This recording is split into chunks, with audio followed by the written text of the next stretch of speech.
देखिए, Mithila student union Mithila के विकास के लिए पिछले 6 सालों से लगातार संघर्ष करते आ रही है। तो इसी संदर्भ में हमने देखा कि पिछले 6 सालों से दरभंगा एम्स को जो लटकाया जा रहा है, इसको जो भटकाने का काम कर रहे हैं, हमारे यहाँ हमारे जो ये सत्ताधारी पार्टी के नेता हैं, ये विधायक हैं, ये सांसद हैं, इन्हीं को चेताने के लिए, इन्हीं को बताने के लिए हम लोग ये आज प्रेस कॉन्फ्रेंस कर रहे हैं कि अब मिथिला के लोग जाग गए हैं, मिथिला के नौजवान हैं, वो अब प्रश्न पूछना शुरू कर दिए हैं। उन्हें अब दरभंगा जो एम्स है, जिसकी रणनीति आपको भटकाने की है, जिसकी रणनीति चुनाव में वोट लेने की है, वो बातों को अब समझ गए हैं। अब उन्हें दरभंगा एम्स चाहिए। इसलिए अब अंतिम लड़ाई के तौर पर हम लोग आगामी 11 तारीख कल से आमरण अनशन की शुरुआत कर रहे हैं और ये आमरण अनशन तब तक चलेगा जब तक दरभंगा एम्स के लिए कोई भी सकारात्मक पहल केंद्र सरकार और राज्य सरकार के तरफ से नहीं होगा। क्या एम्स को लेकर जो लगातार सरकार भटका रही है, केंद्र सरकार हो या राज्य सरकार हो, आप लोग कोई धरना भी बड़ा करने वाले हैं या बस?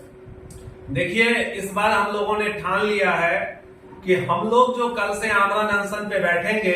ये गांधीवादी तरीके से बैठेंगे और इस आमरण अनशन का असर पूरा मिथिला क्षेत्र में होगा। हम लोग कोई 1-2 व्यक्ति के साथ नहीं, दर्जनों साथियों के साथ आमरण अनशन पर बैठने जा रहे हैं और ये आमरण अनशन तब तक चलेगा जब तक दरभंगा एम्स के लिए केंद्र सरकार के तरफ से, केंद्रीय स्वास्थ्य मंत्री के तरफ से कोई ठोस रणनीतिक पहल नहीं की जाती है। चूंकि आज की जो स्थिति परिस्थिति है, वो स्थिति परिस्थिति में केंद्र सरकार के पाले में गेंद है। केंद्र सरकार, बिहार सरकार के द्वारा दिए गए 150 एकड़ जमीन, बिहार सरकार के द्वारा सैंक्शन किए गए 350 करोड़ रुपया के संबंध में कोई बात सुनने को तैयार नहीं होती है और केंद्र सरकार की जो स्वास्थ्य मंत्रालय है, उसकी चिट्ठी आती है कि वो लो लैंड है, उसको हम आगे नहीं बढ़ाएंगे। तो हम लोग इस धरना के माध्यम से, इस आमरण अनशन के माध्यम से केंद्र सरकार को चेताने का काम कर रहे हैं कि इस हिंदुस्तान में बहुत सारा प्रोजेक्ट लो लैंड में लगा है,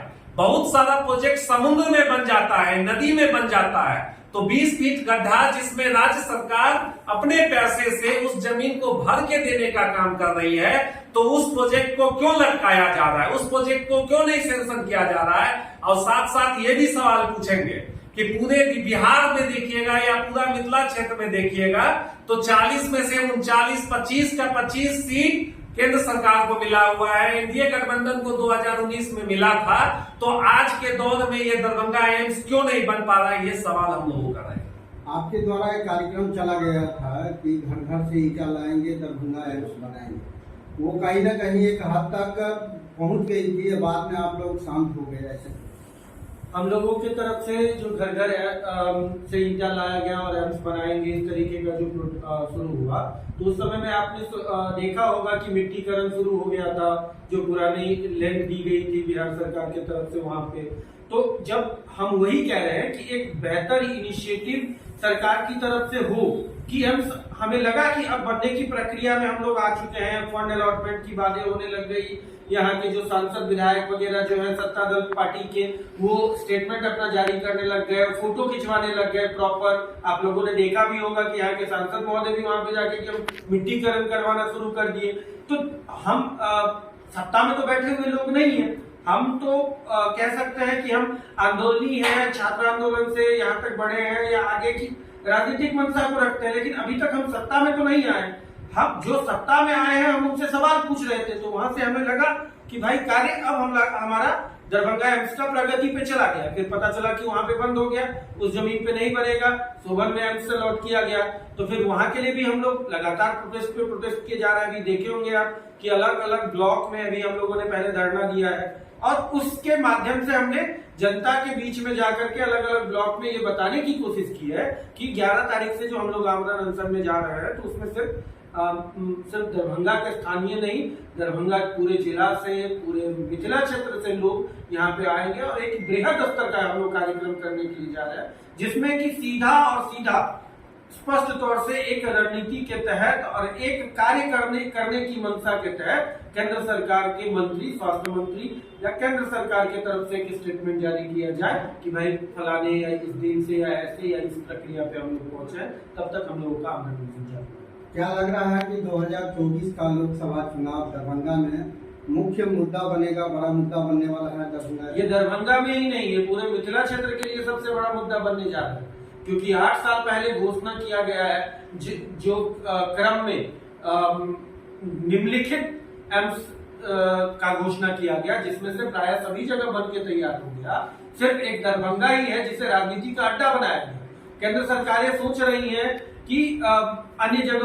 जगह तो हमारी एम्स बनाने की मजबूरी थी, यहाँ तो हमारी पूरी की पूरी चीज यहाँ से हमको मिल ही जाती है। तो उन सारी चीजों को लेकर के आप ये समझिए, ये सिर्फ दरभंगा लोकसभा का मुद्दा नहीं है, ये पूरे मिथिला क्षेत्र का लोकसभा का मुद्दा रहेगा, ये राजनीति का मुद्दा रहेगा 24 के लिए दरभंगा है। क्या एमएसयू भी बस एम्स के को लेकर राजनीति चमकानी चाह रही है अपनी? अगर एमएसयू सिर्फ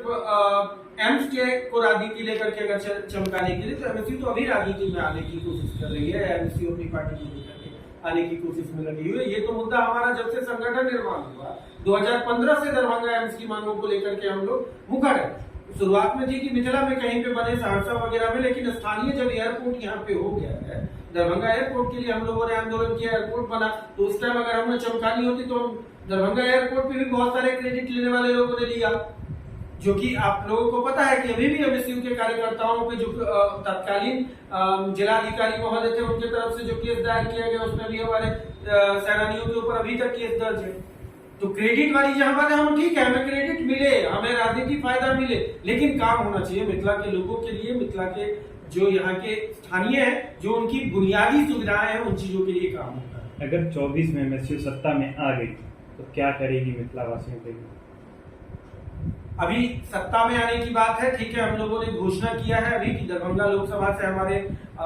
श्री अविनाश भारद्वाज जी ही लोकसभा के प्रत्याशी होंगे। अगर हम लोग आते हैं तो स्वाभाविक है कि सदन में एक मजबूती के साथ आवाज बुलंद करने वाला मिथिला क्षेत्र से एक बेटा जाएगा यहाँ से, जो वहां पे मजबूती के साथ अपनी बातों को रखेगा कि मिथिला जो रेशियो के तहत यहाँ पे फंड आवंटित होता है। चलिए, ये तो केंद्र सरकार का एक मुद्दा था, मैं एक आपको उदाहरण के तौर पे बताता हूँ कि खैर धार्मिक स्थल है गया जी, पर्यटन विभाग की तरफ से अभी एक फंड अलॉटमेंट किया गया है गया जी के लिए भी और जानकी मंदिर सीतामढ़ी पुनौरा धाम के लिए। दोनों का फंड का देख लीजिए और कौन सी बड़ी पर्यटन के क्षेत्र में कौन सी बड़ी महत्वता रखती। तो जय श्री राम का नारा तो सब जगह लगता है, इतना बड़ा फंड वहां पे अलॉट किया गया केंद्र सरकार और राज्य सरकार की तरफ से, लेकिन जब पुनौरा धाम में सीता मंदिर की बात होती है तो वहां पे उस तरीके का फंड अलॉटमेंट नहीं, मात्र 75 करोड़ रुपए का अलॉटमेंट किया गया है वहां पे मंदिर निर्माण के लिए। और फिर अन्य जगह पे गया जी के लिए उसका 1.5 गुना ज्यादा अलॉटमेंट अमाउंट हुआ है, अगर आप देखेंगे तो इन सब चीजों को एक जो समानुपातिक रूप से मगध और मिथिला क्षेत्र में मिथिला राज की बातों को लेकर के और सही तरीके से यहाँ के लोगों को बुनियादी सुविधाएं मिले, उसके लिए आवाज बुलंद करने का काम जो हमारे यहाँ से जनप्रतिनिधि सत्ता में आएंगे वो करेंगे और कर रहे हैं। मोदी जी के द्वारा एक भाषण में कहा गया था कि दरभंगा एम्स बना दिया गया है। बहुतों लोग ऐसे हैं दरभंगा वासी जो खोज रहे हैं दरभंगा एम्स को, क्या आप लोग भी कोई? देखिए, दरभंगा एम्स की जहां तक बात है, हमें तो कभी कभी अफसोस होता है कि देश में इतने प्रतिष्ठित पद पे बैठे हुए प्रधानमंत्री के पोस्ट पे, संवैधानिक पोस्ट पे बैठे हुए व्यक्ति के द्वारा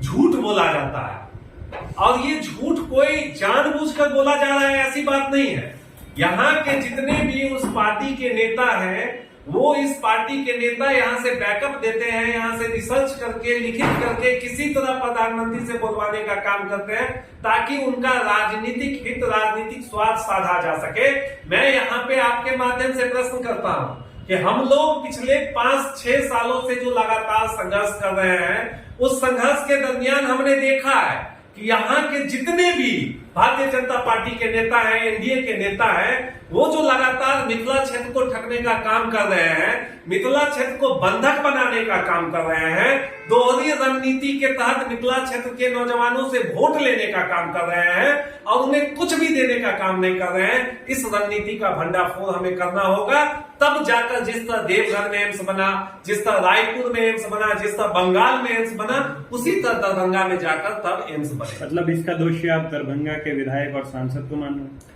हम एक तरफा दोषी दरभंगा के विधायक और सांसद को मान रहे हैं, और क्यों ना माने, जब दरभंगा एम्स की बात आती है तो लेरिया से टावर पर में ढोल नगारा पीटा जाता है, मिठाइयां बांटी जाती है। जब मिट्टी भराई की बात आती है तो मिठाइयां बांटी जाती है। जब एक ट्रैक्टर मिट्टी आता है तब मिठाइयां बांटी जाती है, फोटो चमकाया जाता है। और आज दरभंगा एम्स को जब सोवन में ले जाया जाता है, वहां पर मिट्टी नहीं है थोड़ा सा भी, वहां पर बाढ़ का पानी लगा हुआ है। तो एनडीए के तमाम नेता चुपचाप घर में बैठे हुए हैं, एक बार सवाल नहीं कर रहे हैं। न जाके मुख्यमंत्री से मिल रहे हैं, न जाके प्रधानमंत्री से मिल रहे हैं, न जाके केंद्रीय स्वास्थ्य मंत्री से मिल रहे हैं, न जाके तेजस्वी यादव जो राज्य के स्वास्थ्य मंत्री से है उनसे मिल रहे हैं। तो जब ये किसी से नहीं मिल रहे हैं तब हम क्यों